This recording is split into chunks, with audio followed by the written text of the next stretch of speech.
भरत शर्मा जी से लेके जितने लीजेंड सिंगर हैं, गायत्री जी, इन सबों ने ये मैटर गाया है। तो अगर मैंने गा दिया तो मैंने कौन सी बड़ी गलती कर दी। हाय फ्रेंड्स, आई होप बढ़िया होंगे। तो वीडियो देखो तो आप लोगों को समझ में आएगा। अगर समझ में नहीं आया तो प्लीज़ वीडियो को लास्ट तक जरूर देखिए, डिटेल से समझाएंगे। क्योंकि हाल ही में अक्षर सिंह एक स्टेज शो करने आई थी, उसी में एक सॉन्ग गाए थे बुलम जी अभी लड़का बानी। तब से अक्षर सिंह को पवन सिंह के फैन विरोधी में ले लिए अक्षर सिंह को।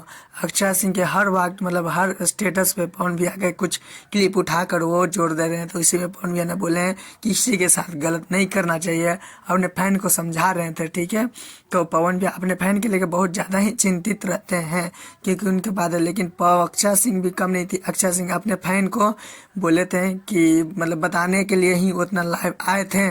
ठीक है, तो पवन सिंह ने ज़्यादा कुछ नहीं बोला था। पवन सिंह ने भी लाइव आकर ये बोला कि मतलब क्या ही बोल सकते हैं, पवन भी अपने जानते हैं फैन के लिए लेकर बहुत ज़्यादा चिंतित रहते हैं। लेकिन इतना में भी दोनों का मतलब मन नहीं बढ़ा था। ठीक है, तो एक दूसरे मतलब लाइव आकर किसी को कुछ एडिटिंग कर कर कितने भाई लोग ने विरोधी बहुत ज़्यादा बढ़ा दिया है।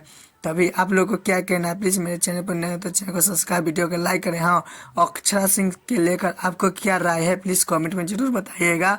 ऐसा करना चाहिए था कि नहीं। फिर मिलते हैं नेक्स्ट वीडियो में प्यार से वीडियो लेकर। टाटा बाय बाय, आज के लिए इतना ही। Good night.